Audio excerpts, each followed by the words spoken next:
আজ তোমাদের সঙ্গে দই বড়া বানানোর জন্য বিউলির ডাল আর মুগের ডাল ভিজিয়ে রেখেছিলাম সকালে। ডালটা ভালো করে বেটে নিয়েছি, দেখো এরকম ঘনত্ব থাকবে ডালটার। এবার মিক্সির বাটিটা ধুয়ে জল দিয়ে দেবো, তার মধ্যে নুন দিয়ে ভালো করে ব্যাটারটা ফেটিয়ে নিতে হবে। একটু জোয়ান হাতে ম্যাশ করে দিয়ে জোয়ান দিয়ে দিলাম। এবার কড়ায় তেল দিয়ে একটা একটা করে দিয়ে দিয়েছি গোল হাতার সাহায্যে, ছোটো ছোটো করে দিয়েছি আমি, বেশি বড় খেতে ভালো লাগে না তাই।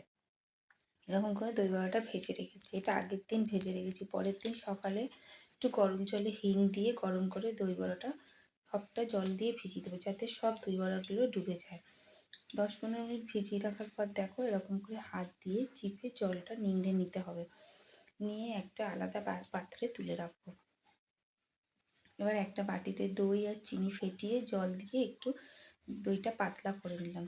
তারপর থালার মধ্যে একটা একটা করে দই বড়া দিয়ে বিট নুন দিলাম, ভাজা জিরে গুঁড়ো দিলাম,